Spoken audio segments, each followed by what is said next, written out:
Alright, so Jet's down on his knees.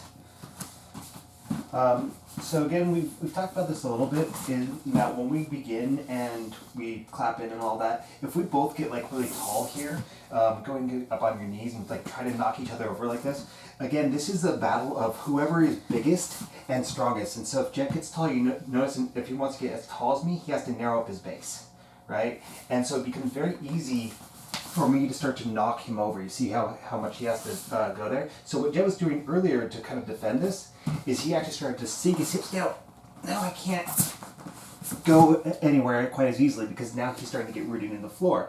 So a lot of times what I will do at the start of a match is I'll sit my butt down, right? And again, if Jet decides that he wants to just climb up on top of me here, I'm just going to start to put in my hooks here and I'm going to lift up. And a lot of people, they're just going to come directly right on top of you if they don't know what they're doing, and they think they can just pin you down by just coming on top, but all they're doing is loading themselves up onto my hooks. So if he comes directly straight on top of me like he's trying to ply me to mount, I'm going to block him, and I can just hold onto his arm in any way, shape, or form and start to turn with him, and I can come onto the mount. It doesn't matter how big he is compared to me. Like, it would work the other way around too, right? So since I've got quite a bit on Jet, if I were to just come straight in and he puts me on his hooks, it doesn't matter that I'm so much bigger than him, right?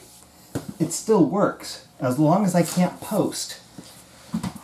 So that's one of the things that you can do. Now, this is similar to like if we were in mount, and we showed this one a little while back with the gi on, but if I make sure that he can't get his feet underneath my butt, right, and he's go ahead and move down to the low mount, right, and I just make sure that he can't get his hooks in, I could bridge and just hold him up, and we're in that same position, right, capture this and start to throw him over.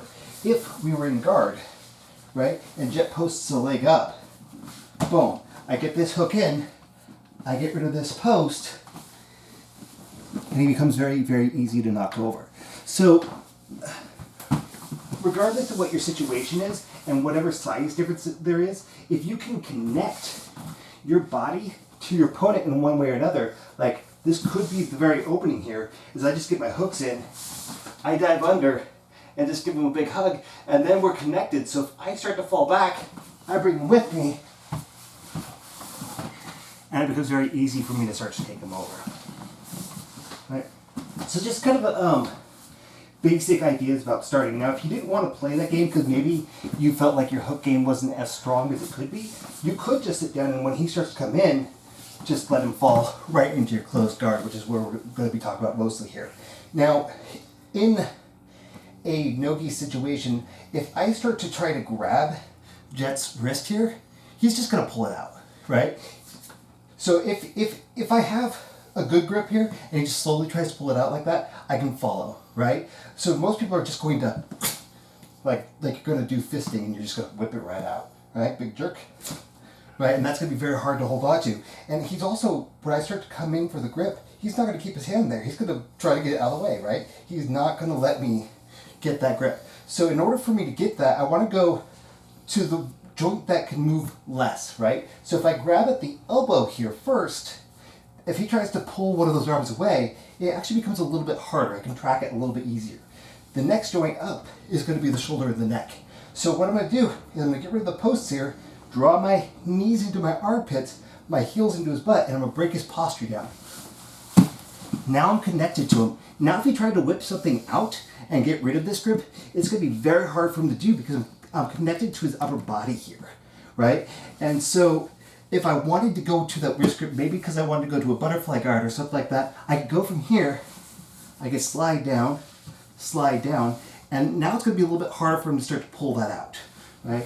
And then from there, I can start to get these in, move down to the wrists. Now, because I've got that pressure against his arms right now, if he tried to jerk his hands out like he did before, it's going to be much harder for him to do. And when I start playing the spider guard, even though we're in a no-gi situation, it's going to be very hard for him to whip his hands out of that position, right? So we're trying to go from an easy grip to hold on to the next harder one, rather than going straight into the hardest grip to get and maintain. All right, so to kind of go back to what we did, and I did this with a dummy earlier this summer, but come down, break, and I get this underhook here, right? And I'm just putting my palm flat on my chest. I don't have to grip on anything now, and I've got this shoulder grip. Now I'm gonna lift up my elbow, pass this head out, and grab my own wrist. And now I've got to push and pull, and I'm pinching my elbow down. So if he tries to pull this arm out, it's gonna be very hard to do.